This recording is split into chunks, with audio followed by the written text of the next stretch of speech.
Hello po, magandang araw sa lahat. So ayan, mag-update lang ako sa aking strawberry.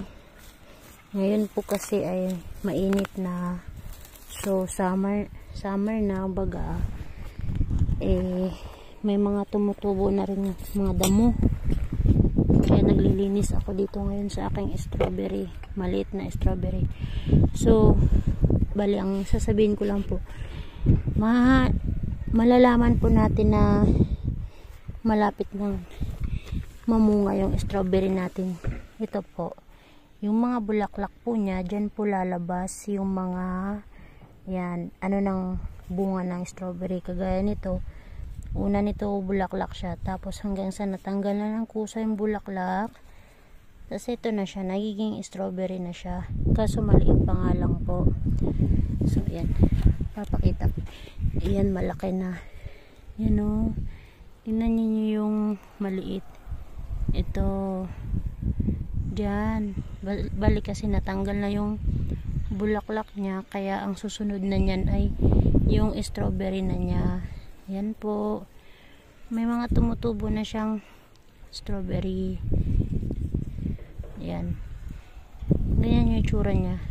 Malalaman natin na mamumunga na siya, yung bulaklak niya lalabas. Tapos kasunod nun, pag natanggal na yung mga bulaklak niya, yung yung strawberry na ang susunod. Bali, naglilinis po ako ngayon kasi yun nga, yung madamo tignan. Kapag kasi masyadong madamo yung strawberry, minsan kahit hinog na siya, hindi mo siya madaling mahanap kasi sa dami ng damo. Kaya kailangan natin siyang linisan, pero dahan-dahan lang yung pagkalinis, kaya baka mabunot naman yung mga strawberry, hindi sayang din. Kagaya nito, alam natin na may bunga dito banda, so yan, bubunutin natin ng padahan-dahan ng hindi masdama yung bunga niya, kasi sayang yung nag-antay tayo ng ilang buwan, no? Tapos mapuputol. So ayan lang po, salamat sa mga nanonood. So ayan pala, madamo na siya dito, nalinisan ko na siya ng konti, pero yun nga, padahan-dahan lang para hindi matanggal yung strawberry. Sayang kung pati yun madbunot. Ayan, ito lang yung update ko sa ngayon kasi wala pang hinog.